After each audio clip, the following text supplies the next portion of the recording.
Hello from the Voice of London. I'm Tamara Hutchinson and these are the headlines for today.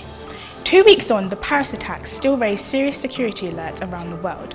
Constanza Marafrio speaks to guests from France and Malaysia about the impact of terror and fear on their university life.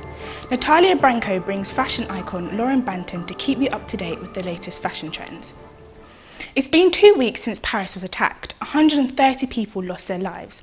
Here in London we feel the pain, but do we share the threat? Our team went to the high streets to follow this story. 130 people lost their lives to terrorism in Paris. 368 are still struggling with traumas and injuries. Targeting civilians is one of the threats of our modern time. This is a new kind of attack, the biggest in Paris since World War II. Europe raised the flag of a maximum security alert. Are we safe? If the mafia is protecting New York, then who is protecting London? First thought was shocked. You'd never think somewhere like Paris would have something as horrible where 100 plus people were killed. I'm not really troubled by it, to be honest, all of it. Working in the streets of London, it's easy to spot police presence and increased security measures all over the place. The Metropolitan Police introduced counter-terrorism officers in every London borough. The situation seems to be under control, but terrorist attacks always strike when you least expect them. It's terrible, really. It's scary because you don't know whether it could happen where you live, in London or any of the other major capitals in the world. No emotions. I'm emotionless. I feel totally relaxed about it. It's fine. I'm looking forward to it. The media informs, but can be brutal in creating unnecessary fears as well. An article in The Sun recklessly claimed that 1 in 5 Brit Muslims sympathizes with jihadists, based on a survey that they presented scientifically. Professor Stephen Barnett didn't let it go and criticized the authenticity of the poll, showing how unscientific is the entire method adopted.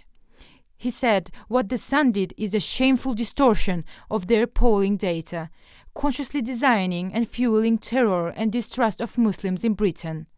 Like Professor Barnett, social media networks did not let it go, without having a say.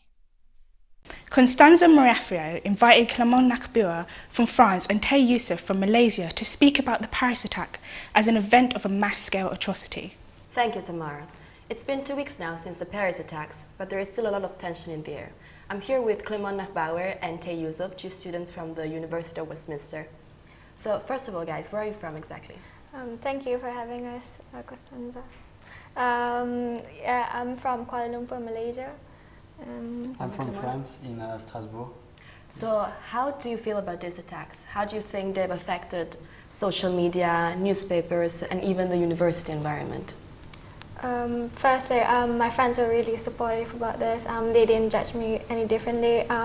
But my dad called me up on the day it happened and just advised me on being careful when I'm going out and everything. But I think the social He was worried? He was very worried about it. And on social media, it's now it's more Muslims are speaking out, like how they feel about it, and I'm with them. So I just treat it like I'm with Paris and stuff like that. So. Do you think Muslims were wrongly judged, maybe, after these attacks, somehow? Yeah, but I think it's less now than it first happened with the Charlie Hebdo thing. But I think now people are more open about it. Yeah. What about you, Clément? My friends, my flatmates, and I have been personally affected by all these attacks, of course. But I think there was a big wave of support in whether Facebook, whether Twitter, with the flag, whether all around us, and people, our friends writing to me to know if my family was safe. So that was actually a beautiful support that I had. But what do you think about, for example, the fact that you could only put the French flag on your profile picture and not maybe the Lebanon flag, about the attacks that happened only a few days before Paris? I personally don't I put in the flags for my social media because I believe everyone's supposed to be supporting what's not violent. So yeah, I do I'm against what's happening right now, but yeah, I don't feel like Muslims, like the rest of the population, should be apologizing what's happening. For what happened? Yeah. So. What about you, Clément? Of course, I think that well, putting the French flag on your profile picture is a great idea to support, but you have to think what you're doing, and many people are not thinking what they're doing when they're actually displaying the French flag on their profile picture. Because if they do that, whether you can have like the Lebanon flag as well for the terror attack, you can have the American one with the school being attacked lately and stuff like that. So I think it does not make sense, and it's maybe irrelevant for people who say that. So you both live and study here in London. Do you feel safe now living in the city? Do you feel threatened? Not really. I'm grateful to have like this group of friends who are really supportive, understanding, and with like, I know London is very good with the security system, so I'm not that worried about anything that sort.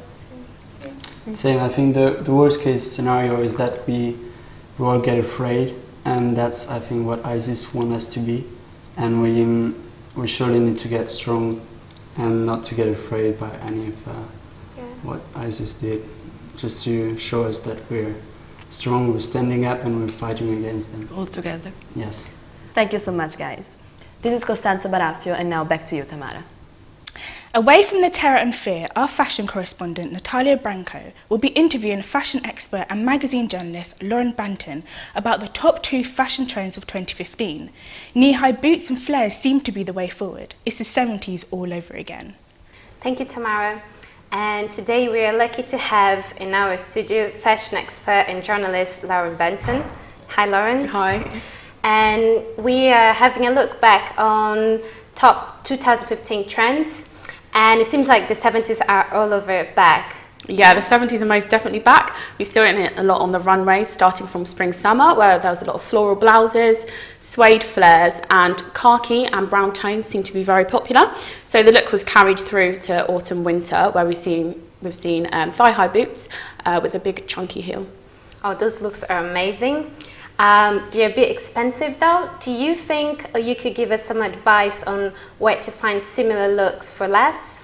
Yes, so if we take the key pieces, which would be chunky boots and a wraparound coat, you can get these boots from H&M for $39.99. Now they can go with anything from skirt to skinny jeans, and if you want you can add a cape.